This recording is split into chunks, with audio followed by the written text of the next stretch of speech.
We're gonna watch him fight for a minute at a time with John and Niall, and I guess you just rhyme with Bat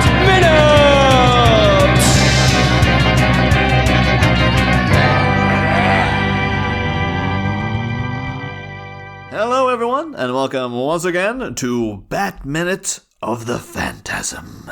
This is the only podcast that broadcasts live from the Shady Lady Casino right here in Gotham City. I am one of the hosts, Niall McGowan. I am your other host, John Parker, here with the show that has been a long time coming. Fellas, ladies, everybody who knows better. And yes, we are of course here talking once again, we only did the one time before, but we're here to talk again about Batman Mask of the Phantasm. Specifically, Minute 2. Minute 2 begins with a contentious credit, and it ends a minute later with a close-up of some clandestine criminality. I think you'll find it starts with our good friend Bob Kane. He's our favourite. So we do get Bob. Get out of here, Bob. Screw you. You're done, man. You're done. And so then we get we're still in credits land. It's obviously one of the benefits of the Joel Schumacher movies was there was no credits at the beginning, essentially until there was action on screen. So you had a kind of combo of both. But we're going to get a brief 2 minutes of credits here because we're done with them after this minute, but we still have to plow through a few. So still good visuals though, flying slowly through the city. I mean, there's nothing happening for us to really talk about it. The camera is just moving through sort of buildings, isn't it? But it still looks really cool. I mean, the fact that it was just designed to be like a digital map of the city for the purposes of like, oh, this will be good. We'll save money for the show. It kind of does feel like that because you're like, well, what are we look? It's cool and all, but what are we looking at? It's just the city. It's like, there you go. That's what do you want? Like, yeah, that's what we got. It's interesting, I think, because this version of the city, it seems very, very cold but very clean. Like it's not the kind of crime-ridden place or the kind of crime that you get in Burton's Gotham. I'll say this one is like it's an art deck. It's as they refer to in the production of the show, dark deco. The dark deco nightmare. But yeah, it does look a lot more. The streets are at least clean. That's what it's got that going for them. It's not like. Particularly like what I loved about the Matt Reeves version, it was like, oh my god, that Gotham looks like an absolute shithole. yeah. Whereas this is like, oh, everyone's a highbrow criminal or something. Yeah, I was going to say that about like Matt Reeves' Gotham. It's Liverpool, but it still looks like a goddamn shithole. Yeah, I mean, we live there and we can say that. But of course, after Bob Kane, though, we go into the editor of the movie, who is one Al Breitenbach. So every time I saw the name, I kept almost saying Breitbart. Al Breitbart. It's like, I don't know, I'm going to steer away from that, man. But if you have any notes on Al here, John, I looked into his IMDb a little bit, but I don't want to step on your toes if you got anything lined up about him. I've got a lot of favourites that he worked on. Do you want me to list them? I don't want to steal your thunder either. No, go ahead. I think there's something good. We'll there's one. I think it's like his second credit that I know we're both going to be like, there it is, baby. I may have saved that for the end of my list. Oh, okay. So he did work on Muppet Babies, which oddly I was really into, even though I was never really that into the Muppets. I liked Muppet Babies. I think I liked the whole bizarre thing of never seeing above anyone's knees. So what about Peanuts and Charlie Brown? Were you like a fan of that? No, I wasn't really. I wasn't a big animation person. Again, like the animation I liked was purely because it hit me at the right time. I think like Transformers, He-Man. The RoboCop cartoon that apparently Al Breitenbach worked on. Yes, I did like that. So Al Breitbart, thank you for that. I liked that RoboCop cartoon, but I guarantee if you watched it now, it would be like, this is garbage. Oh, well, it would be that fundamental thing of like what was wrong with the RoboCop remake and the TV show, where you're like, well, where's the hardcoreness of it? Like RoboCop is like it's an intelligent satire, but it's also ruthlessly violent. So and if that's you take part that away, of the satire. Yeah, if you take that away, it's kind of half the show, or it's half the movie it is. So it's like, well, you gotta stick in some, like, needlessly horrible, like, people getting, like, exploded by bullets and stuff. Yeah, I think you could do an 18-rated RoboCop cartoon. Now, well, what do America call 18? NC-17. Oh, there you go. That's it. Yeah, you could do that. Yeah. He also worked Although on Al Breitbart, I have to stop calling him that. But Al Breitenbach only worked in one episode of that RoboCop, so maybe he was the same thing. I'm like, no, if I'm not editing people's heads blowing up, I don't want to know about it. Oh, he also worked on another superhero thing here, the Incredible Hulk TV show. Which very, very popular. Now, that I liked as a kid as well, even though it's well before my time. It was one of those that was still getting repeated every day. Yeah, that's one of the highlights of She-Hulk as well, when they just had that episode open with like a remake of the Incredible Hulk intro. Like, there it is, man. I was up there with my favorite things in that show. That was great. I just felt a little bad for Mark Ruffalo, though, because he's probably been sitting around for, like, he's played Bruce Banner for years, and he's like, I never got to do that. Like he's in the background of those scenes, but it's just like, but I'm the Hulk. And it's like, well, if only your movies were more like She-Hulk, I guess. Yeah. You're not the Hulk anymore, old man. What else have we got? Oh, Gem. Oh, yeah. I have very fond memories of Gem. But then I only found out years later. I used to always sing the Gem theme tune, and then I found out that was the second Gem theme tune. Oh. So I always remember they go, "Dear my friends are Gem girls. Yeah. Gem is my name." And then found out, like, no, apparently the hardcore Gem fans are like, no, the theme tune is Gem is outrageous. Like, it's a real, like, the show started with one theme tune, and then when it got crap towards the end, they switched to another one. That's the trash one. You're not a fan. Yeah, basically, it's like, you don't know Gem from a hole in the ground, man. It's like, I suppose kids now will not know the original Ewok music. I think it's a little different than that. But yeah, I don't know if they tried to revive Gem recently. They had that movie, but then everybody hated it. So yeah. I never watched it, but I heard it was terrible, which makes me want to watch it. You know me. Well, I think it was they were like, it's actually like a proper little indie movie, which it's like, well, Gem's about like a girl band on like sci-fi adventures, and they have like a robot and stuff. Yeah. It's like, why are you making a heartfelt indie drama about Gem and the holograms? They're called the holograms. The friggin' sci-fi elements in the goddamn name. Yeah, it's got to be ridiculous and silly. In fact, make it in this might sound outrageous. Make it in the style of Scott Pilgrim. Truly outrageous. Which was part of the original theme tune, John. You left a good opening for me there. God damn it. But yeah, do it in like the style of like a Scott Pilgrim, an over-the-top, crazy load of nonsense. Yeah, 100%. That's definitely what they should do. Well, maybe now it's been a couple of years. Maybe they're like, was the gem ground fertile? Can we go mining for gems again? Something else I used to love as a kid. Thought it is animation, but I did love it. He worked on Rude Dog and the Dweebs. Oh my god, I could have seen that title. I was like, holy crap, that takes me.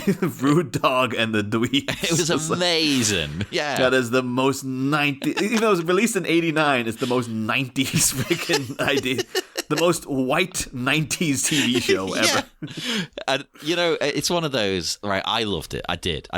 But you can tell instantly that some suit sat down and came up with that name. Oh, everything about it. I think it was Rude Dog was a character that was like he was like Suds McKenzie. Yeah. He was just like he wasn't selling anything except Rude Dog, and it was just like T-shirts with this guy on it. It was like the whole thing with Angeline, the lady who put his name on a billboard and just got famous for having her name on a billboard.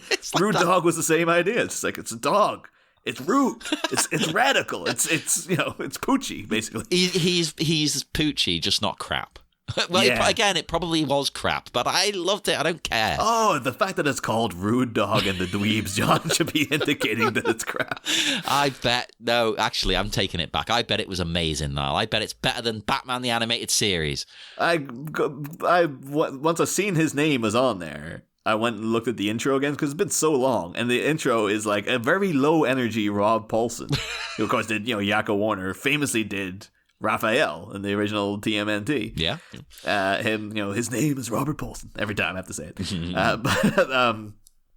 It's him kind of doing this thing of like pretend to be a cool guy, but he's like raps the opening intro, but it's all like early buzzwords of the kids like this, like, so I was shooting the skinny with my homies and me, like it's a real. And then he's like, I released these dweebs. And it's like, nobody cool calls somebody a dweeb. That never happened in the history of culture. You wouldn't know, Niall, because you're not cool. And the animation is awful. As a designed character, he looks bad. But that's the point. He's supposed to look bad. He's supposed to look rough. Because you know what? The animator doesn't care. I think I can tell, you can see the cogs in their heads. Because why is he called Rude Dog? And I think they're meaning rude as in like, oh, that's like a word for radical, right? Yeah. And they're getting that from, well, what's big? Oh, that Turtles cartoon. And who's a character? Raphael is crude but rude. Yeah. I was like, let's get the guy who did Raphael. He can put the voice of our new spokesperson, Rude Dog. Amazing. And the several dweebs he has with him. And it's like, oh. Makes me want to eat those sweets. Remember, there were nerds and dweebs. Yeah. Used to love them. And but yeah, not a bad cast though, because it's like Dave Coulier was he was one of the dweebs, and then the rest of it's all like the hardcore animation people. So it's like Jim Cummings is there, freaking Darkwing Duck himself. I think that was one of the things about Alan Burnett. I forgot to mention there last episode. Apparently, Alan Burnett put the Darkwing in Darkwing Duck. Oh, how did I not find that? This is one of his random credits. Is like they're like, well, we named this guy, and he was like Darkwing, and then someone else came in with Duck. I was like, well, we can tell he's a duck. Look at him. I was like, yeah, but you call him Darkwing, it's going to be a bit too serious. So Darkwing Duck. I get that though, because that sounds like a Batman character. Darkwing, I love Darkwing Duck. Love Darkwing Duck so much. But yeah, Frank Welker, of course, like the highest grossing actor of all time, Frank Welker, because he's in everything, just doing the sound of like a monkey or something. But, and then Optimus Prime himself, Peter Cullen, was one of the dweebs. What a downgrade. It's like, I was Optimus Prime, damn it. Well, yeah, dweeb now, Cullen. Is he still alive? Oh yeah, he's still voicing Optimus Prime. Oh, okay, right. I'm going to find him and I'm going to tweet him and just say dweeb. I mean, think that'd be a big secret thing to him, though. He's just like, you're cool. You get it. You're rude. Thing is, John, don't want to doom us to a project we might end up regretting, but there was only ever 26 episodes of Rude Dog and the Dweeb. Shockingly, it only lasted the one season. Batman and the Dweebs? Yeah, I mean, it's all on YouTube. So we need Patreon content. Let's go. It's a long-form project of us taking 26 months to cover. I was like, what do you get on the Batman and Patreon? It's them talking about Rude Dog and the Dweebs, one episode a month. Worth every penny, I'm sure. And it's all just John realizing how terrible the show is. It's slowly me just getting worse and crying. Yeah, but I was so excited to see that. That was an actual blast from the past. Going down and just seeing that, like, what? There, oh my God! I thought that was just doomed to forever stay in the 90s. You thought you dreamed it. He did work on a couple of superhero related things. Pride of the X-Men, Superman. Oh, sorry. No, because Pride of the X-Men was like the pilot. I kind of want to say for when they made the X-Men animated series. They kind of cobbled together. It was originally, I think, called Pride of the X-Men. Mm. And then what they do, like, well, Pride of the X-Men, after Kitty Pryde, the titular character. She's the Pride of the X-Men. And they're like, yeah, so we made the show. Well, what'd you change? Oh, we got rid of Kitty Pryde. Nobody wanted her. Yeah, so it's listed as a TV movie, but I believe it was originally the pilot. And then they're like, we like these X-Men. Except this one. Get rid of her. The main one can bugger off. Yeah. What I do like is this Wolverine guy, but I don't know if the public will ever warm to him. We'll have to wait and see. Who knows? Who knows? He also worked Superman the animated series, obviously even more closely tied to what we're talking about here. Not just because it's called the animated series, but it's Superman. He's always it's it's in the same universe. Yeah, it's a direct response. Like, you made a Batman show, go make a Superman show. And they're like, okay. We need to cover more Superman things on the Patreon, but we'll talk about that off, mate. Yeah. He also Freakazoid again. There's a lot of people connected to Freakazoid as we go through the credits. Lots and lots of Freakazoid ones. Yeah. All these guys, a lot of them do come from the same place. Yeah. They all started. A lot of them started kind of working together on the same projects. Like I think Tiny Toons basically is what brought a lot of these people together. And then from Tiny Toons you go to Animaniacs, and then Animaniacs you go to Freakazoid. So yeah, there's another few. Well, Animaniacs. Al I almost said his name wrong there because of you. Al Breitenbach did work on Animaniacs, and someone else coming up. People think me in the corner. It's Breitbart, stupid. No, it's not. Disregard. We've ruined this man's life in like 5 minutes of this show. Maybe he hasn't worked in years. Maybe that's why he's like, I'll keep my head down. No, it turns out he changed it to Breitbart. And most importantly, he worked on Manimal. Yeah. I was like, as soon as I was like, if John hasn't looked into this, as soon as I say the word Manimal, he's gonna flip his lid. That was my favorite thing. I was like, Manimal. Yeah. I was like, so if anyone doesn't remember us talking about Manimal, we talked about it quite a bit in the second season because that's where Stan Winston came from. But Manimal. I remember Manimal. I think we talked about this at the time. I remember it being on for ages, and then when you look it up, it's like, no, it only had a few episodes. Oh yeah, the guy had the DVD box set, and there was like 2 discs or something. That was so upsetting. I was like, didn't I watch it for about 4 years? Yeah. Let's just say the heavy rotations. Like, yeah, it's like 8 episodes, and you just saw them a week apart over and over, and didn't realize it was you're watching the same thing over and over again. Oh God, we were stupid back then. Yeah, but so back then it's just like Simon and Corkindale is doomed to forever morph into every animal in the world. Well, the ones we can afford on our budget. So an eagle, a snake.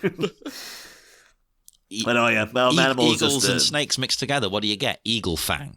Oh, of course. There you go. Beautiful. Like it's of course like hurtling towards a hopefully glorious last season now, Cobra Kai. So it's gotta be. We see now though that the casting was handled by, I'm going to say Andrea Romano. Could be Andrea. Yeah, I think, not to get into things that have brought up again, maybe deep into the movie, but the character of Audrea Beaumont, I believe, is named after Andrea Romano. Oh, there you go. Yeah. Well, okay, Andrea then. She's one I've been, like, every season there's, like, a dream guest. And, like, of course, one of the big dream guests, well, there's 2, obviously Mark Hamill as well will be amazing, but, like, Kevin Conroy, of course, sadly passed, but Andrea Romano is one I've been like, can I get an email? Can I find? It's like there's no way she'd ever do it. But like, if, back in '89, it was like I would love to get Tracy Walter on here, and then I'd love to get Danny DeVito on for Joel Schumacher for the third. But then this season's like, if anyone has any contact details for Andrea Romano, I would be very like, I'm sure you could probably pay through the nose on IMDb Pro or whatever to try to get something to just get ignored. But like, if anyone does have an in with her, she would be great though, because when you see what she worked on, this is even more of a checklist of fantastic, famous, huge things. Some of them we've already talked about because these people all work together. They're a little tight-knit club. She worked on Snorks, The Smurfs, DuckTales, Chip and Dale, Animaniacs, Pinky and the Brain, Superman animated series. Notice a trend here. And lots of other ones familiar to listeners. I've got Batman the animated series, Batman Beyond, Teen Titans, Justice League cartoon, The Batman cartoon, The Brave and the Bold, Beware the Batman, and of course, everyone's favorite. That sounds like I'm being mean about this. I'm actually not. The Boondocks.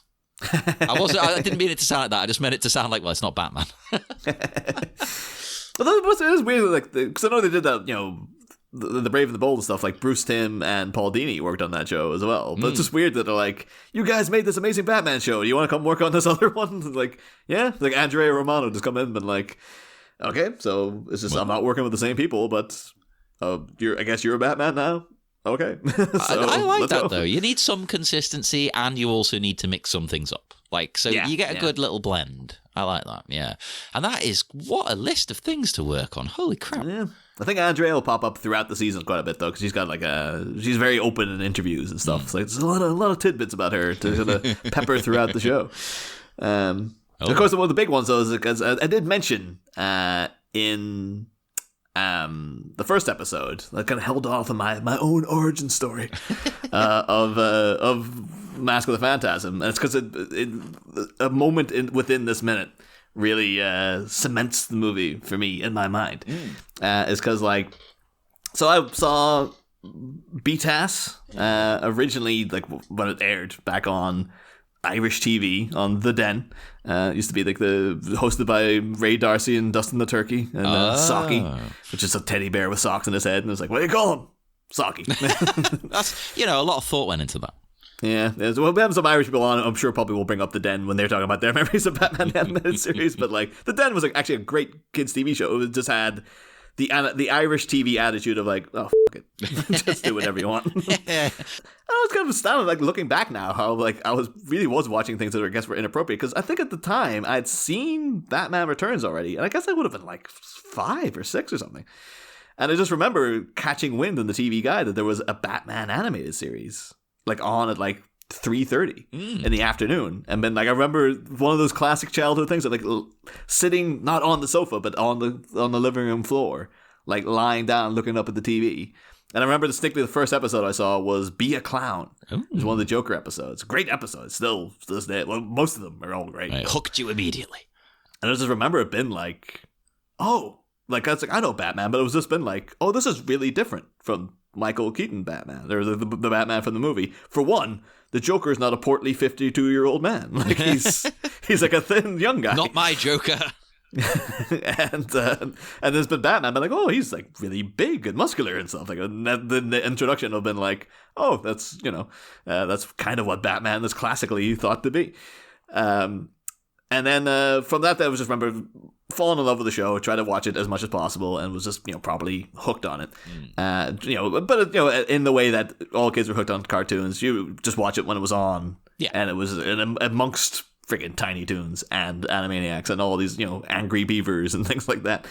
And then I just remember at one point though, my brother coming to me. He was basically my dealer for all things Batman back in the day. And he was just like, a friend of mine, if you got a spare VHS cassette you don't mind taping over, as a friend of mine, he's got Sky TV, which is cable for Americans. And he's like, there's an animated Batman movie. Like, he's going to tape it for us. And so he did. And I remember my brother's distinct thing is like, don't you ever tape over this. This isn't for you. This is for me. Because that was the thing. That was I could tell that the show was something like a bit different in the fact that like my brother was like 16 or 17, because like there's a big age gap between me and my two brothers. Like, so I'm like the youngest by 11 years. And I remember like watching the episode of Two-Face, the Two-Face origin episode with him when he was like in A level, and he was just sitting glued to the TV. I remember my parents coming and been like, "What the hell what are you watching this for? Like, this is a kid's show."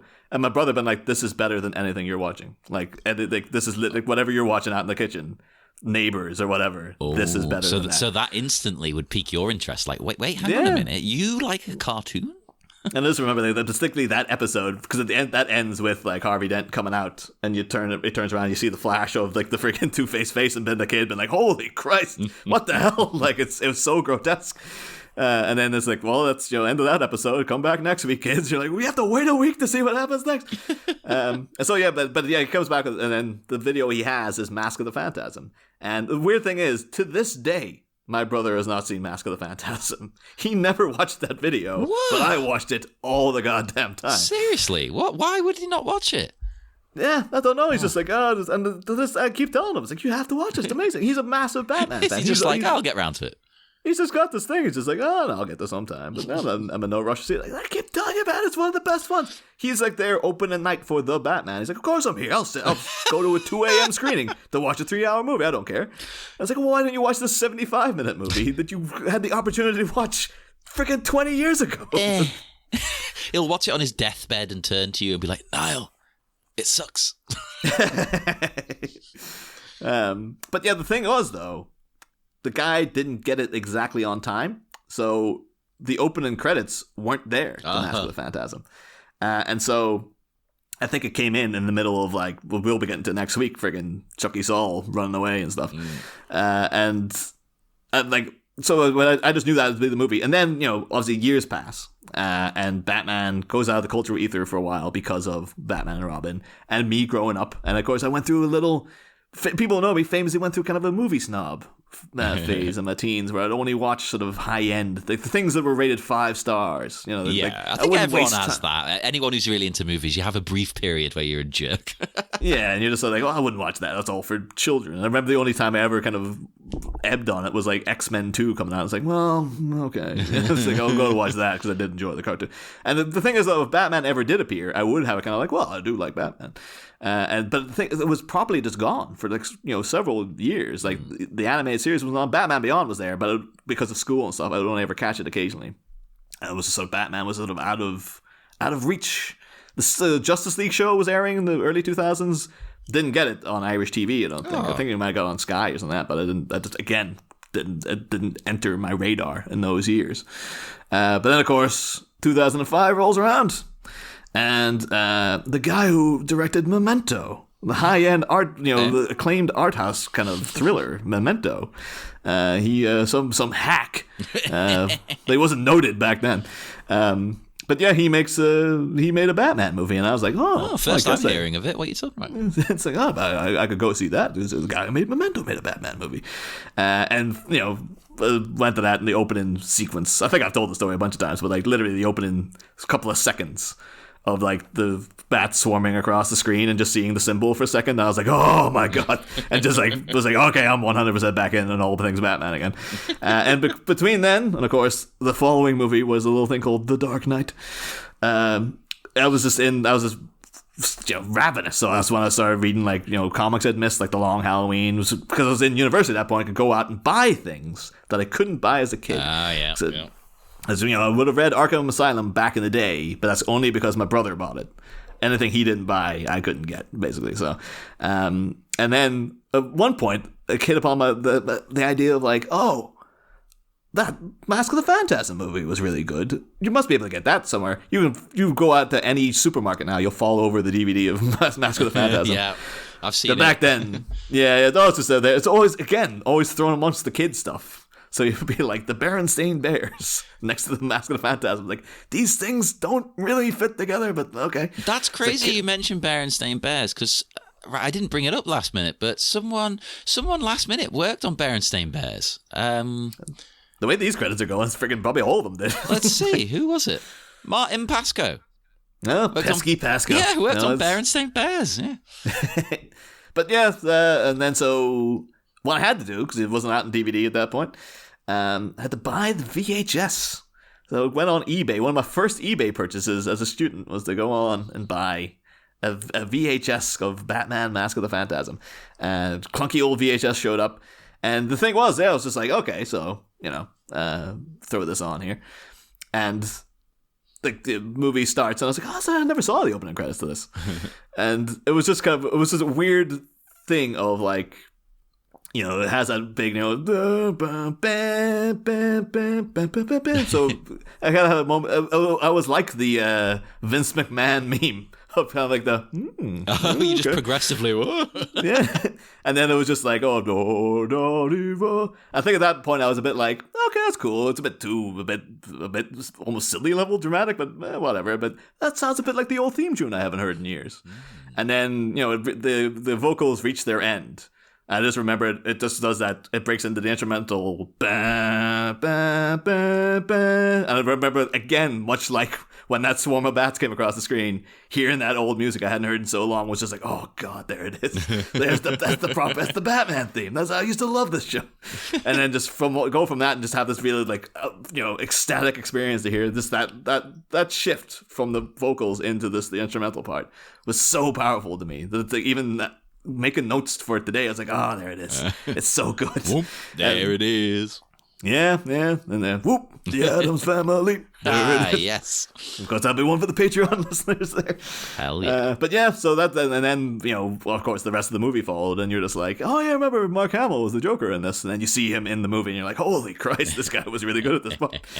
And from that, then, eventually started getting more money in my life and bought DVDs of the whole show and et cetera, et cetera. But yeah, so that's kind of like my main thing of Mask of the Phantasm was all glued into that old eBay, the 2 old derelict videos I had of it. One that didn't even have the whole movie, and I was forbidden to ever tape over again. Even though it just probably lying gathering dust, still scared of getting taped over to this day. I bet you it never did get taped over by anyone. You know, the thing, all these years too, I never knew that, you know, the little thing in the front of the VHS cassettes. You push in a thing. For the tab? Yeah, and then you can't tape over it. I never knew that. Yeah, that's but you know, you can actually, there is I don't want to say a flaw, there's a feature. You put a bit of sellotape back over that hole once you've pushed the tab out. Then you can tape over it. I think at that point I'd just go buy another tape. No, they were expensive, and I say that I had thousands of them laying around, but I don't think they were expensive. I think it was like £2.50 or something. When you're a kid, they're expensive. Yeah, you push that in, can't tape over it unless you go out of your way to tape over it with sellotape or something. Yeah, not tape over it in. As in tape over it, but taping over it and physically taping over. Too many different types of tape. It is weird when you think it was literal tape, a videotape. It's physical. It's bonkers looking back at it now. That's just weird because back in the day too, you used to always have like, oh, you get so precious about it. You probably tape episodes of Batman the animated series and just of like The Simpsons. That's why I've seen those early seasons of The Simpsons so much, because I taped them and watched them over and over and over again. Yeah. But you'd buy like a blank tape and then like really peel off put the new label on it. Yeah. And really try to do like a cool little design to be like, I will never tape over this. This is what this tape is dedicated towards. And then like 2 years down the line, like, oh no, I need a thing. All right, there you go. Oh. But now people are just spoiled. You just got like friggin' mountains of data. It's like, there you go, it's a whole collection. Everything's just over there for you now. But like, it is better. It is, obviously, because you haven't got to waste your bloody time anymore. But I don't know, there was like a weird charming kind of element to it as well. Yeah. You'll never have the, like, you know, that experience of, like, I still to this day remember when the news at 10 break was in Gremlins 2. Because it's like, that's where you had to get down and friggin' fast forward the tape. It's because like, oh, that's when I went into the news there. But so you have a policy now of you pause it at that moment and you go and watch the news. Yeah, I have to go try to find the news of 10 specifically from like May 1st, 1995. You've slotted it in. You've made your own file. Although I should mention, of course, speaking of Gremlins too, all the Bugs Bunny on the Shield talk about. Of course, Gremlins 2, I think at the same year as they introduced that, they went freaking crazy with Bugs Bunny on the Warner Brothers Shield. Yeah. Him and Daffy Duck and stuff. Of course, Gremlins will come up again because of one of the cast members of this movie. But we'll get to it when we get to it. Well, thank you for that wonderful backstory of your thing, because, I mean, the next note I had was very boring. So I'm not even going to read it. Basically, because we see the credit. we see the credit sequence directors. So I was like, well, what's a sequence director? And I spent so long researching it, and I've got massive amounts of information, and it's so dull. Like, I'm sure it's a good, it's a great job, but it's not interesting to describe. They direct and lay out shots. It's as basic as you can get. It's like, okay, it's almost like a type of director, head sequence director. You lay things out, you move characters around, set it up, kind of thing. So it's a very important thing, but it's not exciting for me to break down the software they use. I feel heartbroken for the sequence directors in this movie. It's like, Shirley Walker didn't put us in her weird, backwards. We didn't get credit that way. No one ever talks about us. But this minute by minute podcast, they're bound to break us up. So they had to sit through like 10 minutes of me telling the story about the dent and freaking crusty old videotape. And then like, all right, finally we're gonna get the. Then you come in and go like, yeah, these boring assholes don't want to talk about that. No. I don't want to put it across that way. It's a vital job. It's a fantastic job. But it's not the most exciting to discuss. Thank you for the great work you did in setting up the shots and things like that. I love this. There is one thing I'll read. There was a website called Wonder Unit, which they produce software that does this. I mean, just calling anyone a unit these days, though, it's just like it's inherently a funny word now. Very different meaning. And I like the way they said, You know, they're breaking down how to use the software, saying what you do. And it's this part where it goes, then you'll pitch the scene/sequence back to the team and we will collaborate to make the scene better. Or the director might give you some scenes to quickly set up and insert shots. But actually, no, I didn't want to read that bit. That bit's boring. It's this bit. It says, add the shots you need to tell the story. It's like playing a video game that's not fun to most people except you. You love doing it because you can make believe all day. It kind of sounds like they're trying, like it's like a cult trying to get you to join in. So, well, to everyone else it'll seem crazy, but to you, you'll know better. Well, here you go, right? They're basically saying what I said. It's not fun to most people except you. That's what I said. That's why I'm not going to break it all down. But thank you for your service, sequence directors. Oh, of course, yeah, making anyone who had any involvement in this movie deserves so much credit because everything's incredibly well done. So exactly. Well, we do then get some people who I have got a bit more info on, the co-producers. But we've talked about them before. Well, one of them before. No, two of them before. I'm miscounting. We've talked about two of them before, so I decided to look at a different one.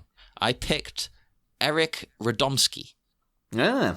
I kept, again, much like the whole Breitbart debacle, I kept calling him Eric Randomski, and then kept writing in my notes, lol, so randomski.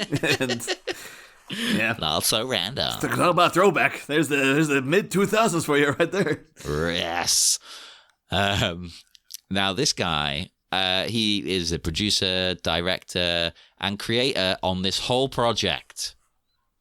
He did all kinds of different things here. And he worked on the animated series in the same capacity. And guess what else he worked on? Freakazoid.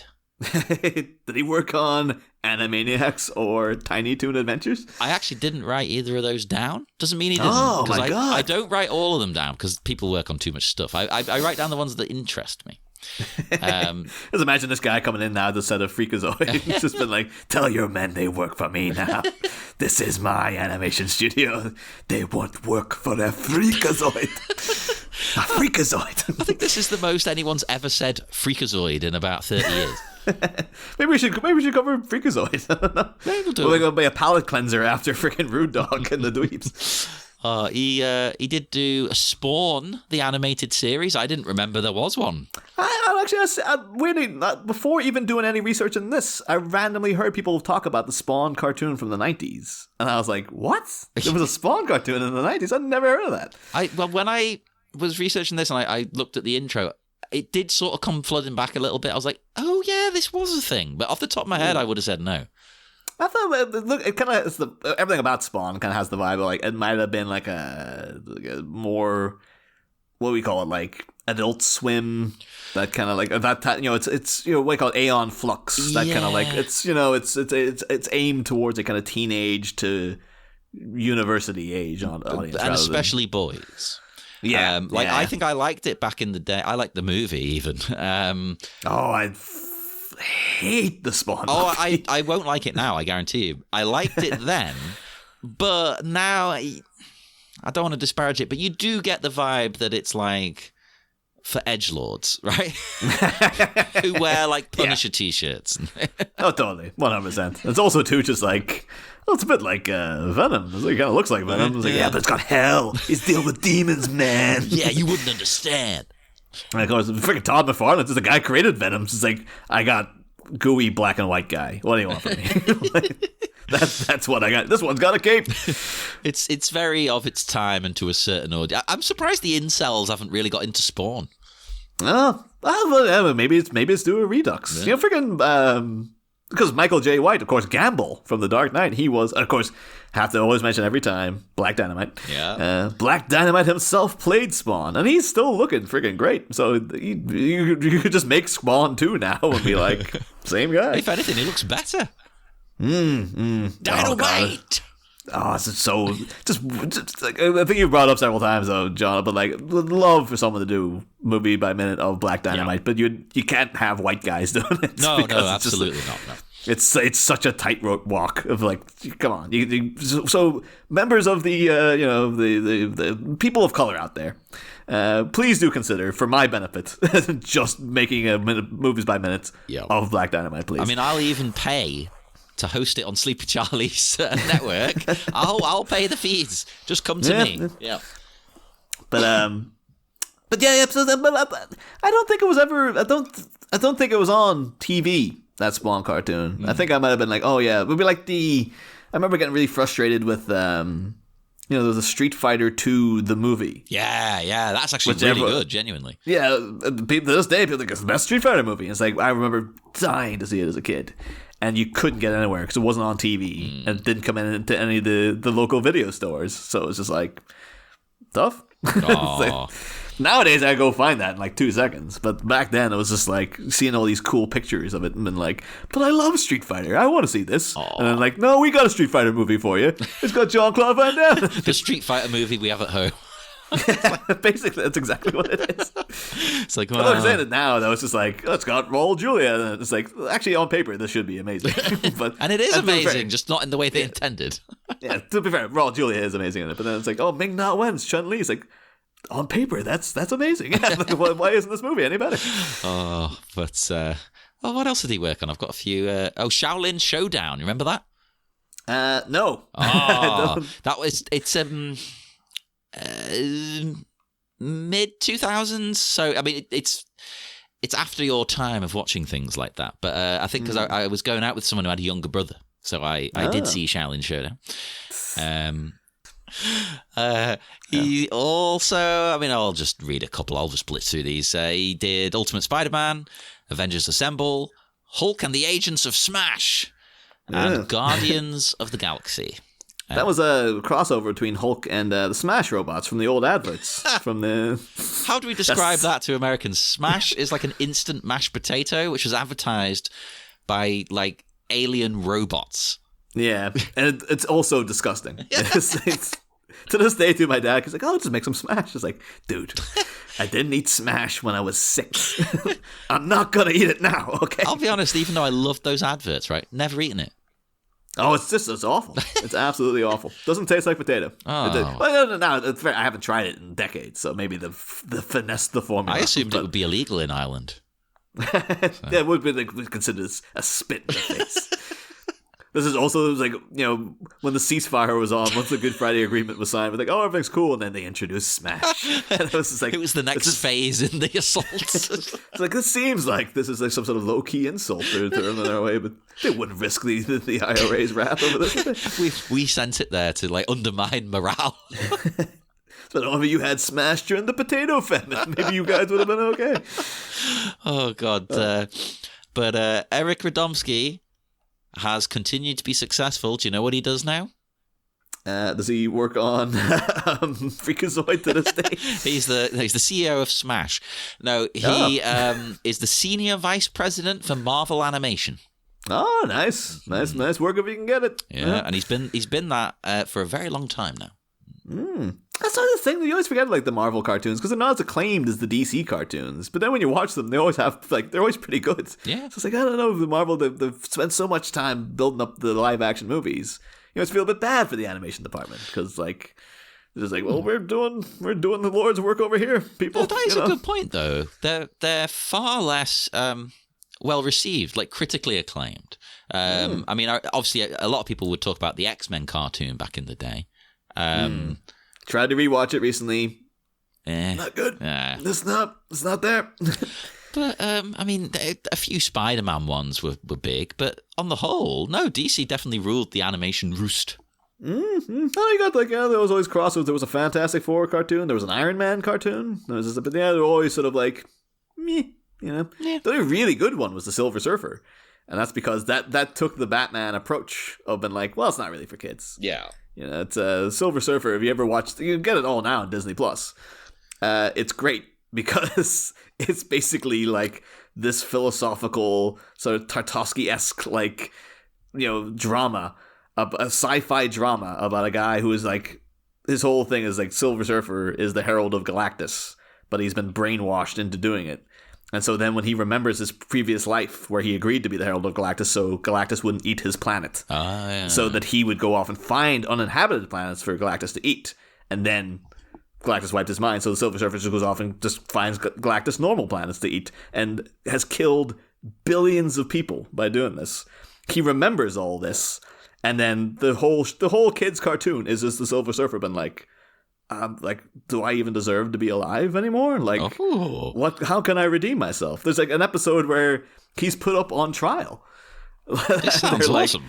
And they're like, yo, we should sentence you to death. And he's just like, yeah, that guy deserved it. Like, I thought I was doing right because I thought I would be able to outsmart Galactus, and I couldn't. And now my mistake has led me to being responsible for billions of deaths. Of course, it only lasted one season, but that season is great. So, I mean, be thankful you got that one great season. Yeah, it's deep into like Marvel cosmic. Like it's just within the first 2 episodes, it's like Ego, the living planet. Thanos is here. Like friggin' the Skrulls and all. Like, by the way, Galactus, this giant robot guy who eats planets. You're like, okay, well, it sounds good to me. Yeah, so like, now they always like, oh, the movies have to build up to that over years, and then like the cartoon was like 20 minutes. Like that's it. That's all you needed to do, adjust to that information. Yep, that's what I tell all the partners. You know, all I need is 20 minutes. 3 minutes. That's all I've given you. That's all I got. Because there was a credit we skipped over there, a big one that we. And the thing is, it's someone who's going to be brought up a lot throughout, so I won't go in too deep on it. But of course, it does say music by Shirley Walker. Yes. Incredible. The late, great Shirley Walker, who tragically died in 2006. So it was around about the time I was getting back in the Batman in the big bad way. And yeah, she's really, really young too. She was like 61 or something, I think, when she died. But Shirley's massively extensive career, and I'm not going to get all into it now because it could go on and on and on.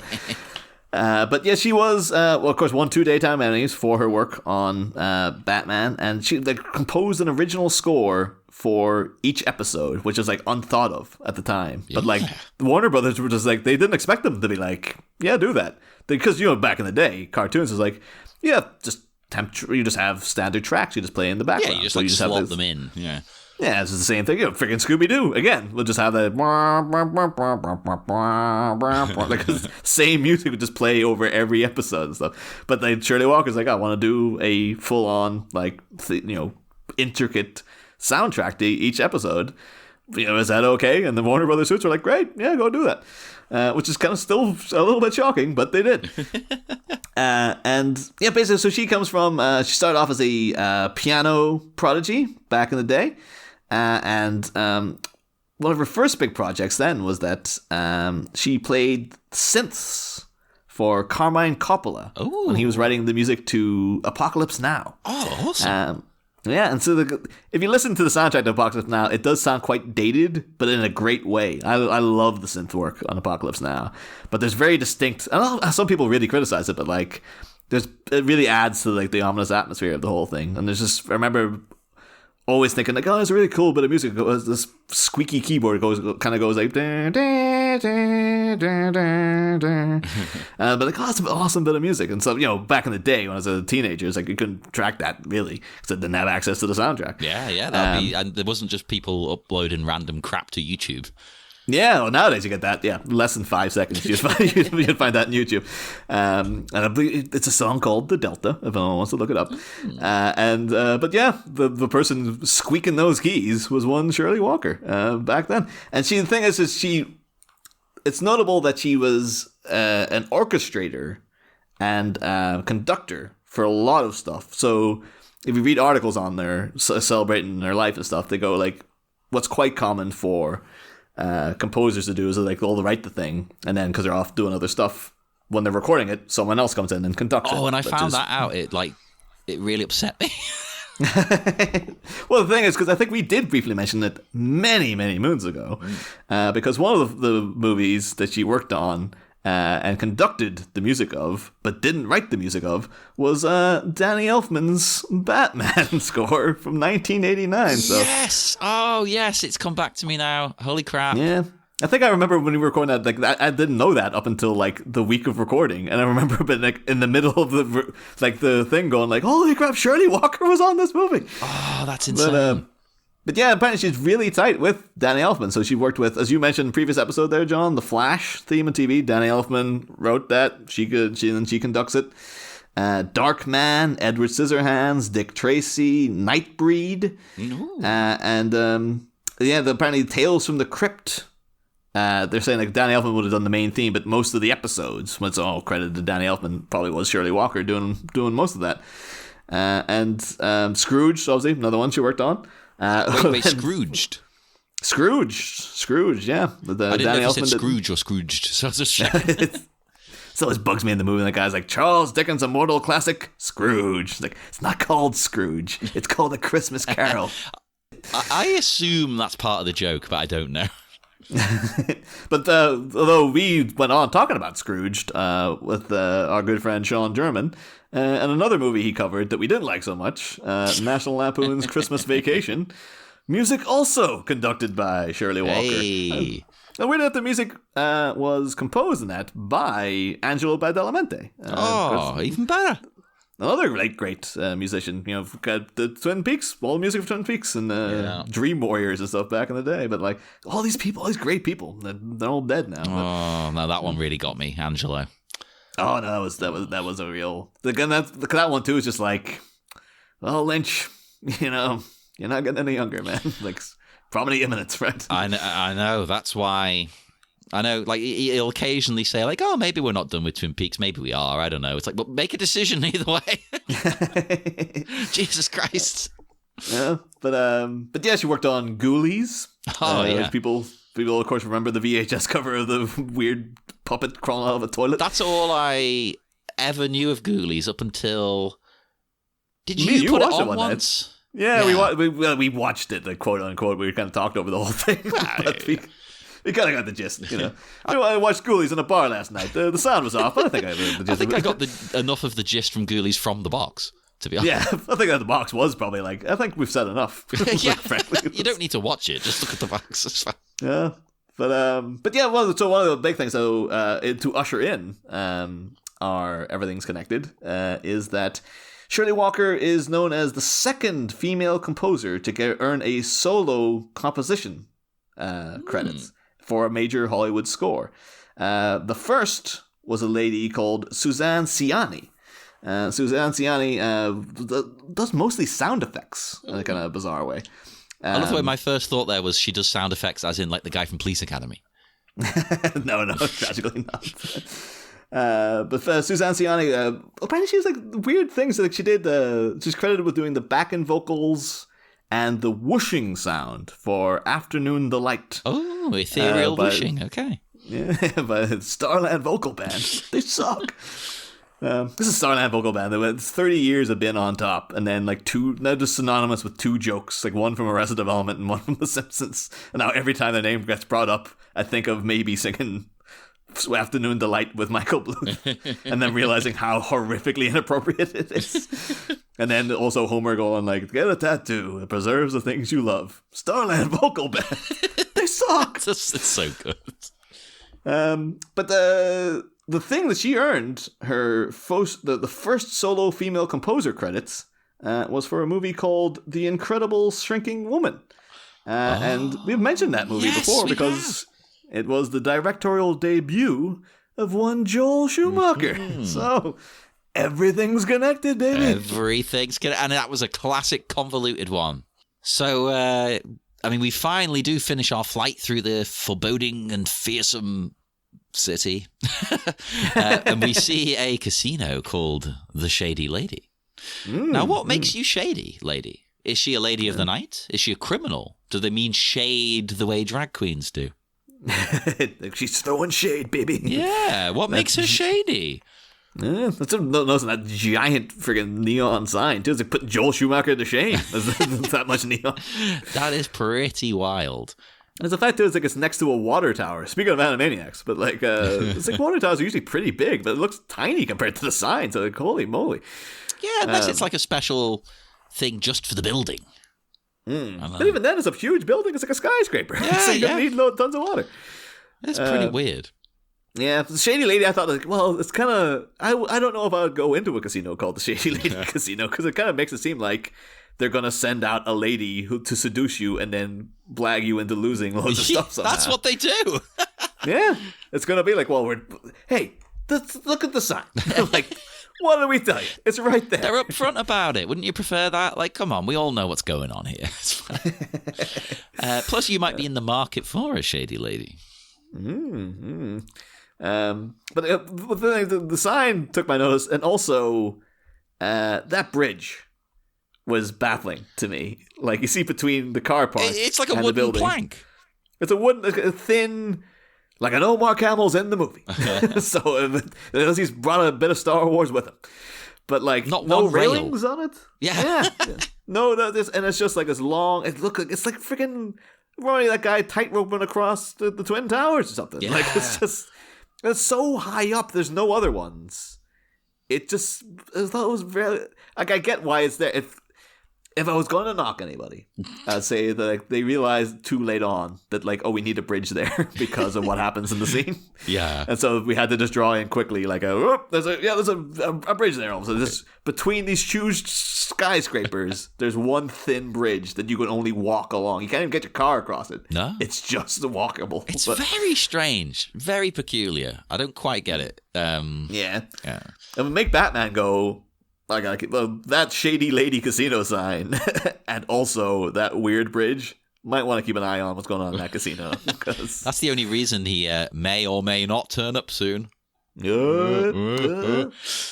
of course, we do get our first line of dialogue of the movie, like saying, "This has been a long time coming, fellas," and people waiting through this episode have probably been like, "Yeah, you guys finally got to it." Yeah. Well, it's going to be sort of backwards this season. The opening episodes are going to be the longer ones, or have been at this point.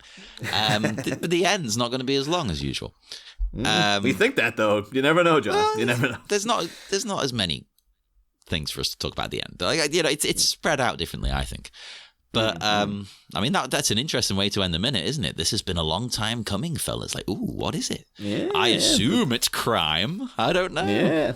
Yeah, of course we got, it's a very recognizable voice actor, but it's got, he features in a couple of minutes, so save the notes on the guy voicing Chucky Saul there until some of the, minutes down the line, I think. Yeah, maybe the next minute. Oh, Yeah. we'll see. Or maybe next week. He does survive for like 3 minutes or something. So. Don't spoil it. Yeah. We will head off now into the dark night once more. So do join us again on Friday, where we're actually going to delve into some proper action. And as usual, speak to us on Facebook, Twitter, Instagram, all of them. And why don't you check out the Sleepy Charlie Media TeePublic? You can buy some lovely merchandise of all of your favourite shows, which conveniently include us in some capacity. So buy that, spend all your money, make us rich, rich, rich, and we will bless you with more wonderful audio content in just a couple of days. So see you then, Batmites! Next time, crooked Costa Nostras, counterfeit cash, and a cartoon Caped Crusader debuts with a crash. The tables are turned on an illicit summit by a terrifying titan in tights, but which nefarious ne'er-do-well will notice opportunity knock and tactically take flight? There's a racketeering ruckus on Friday. Fight fans, same Bat Pod, different Bat Minute. must have top, tiffy tabby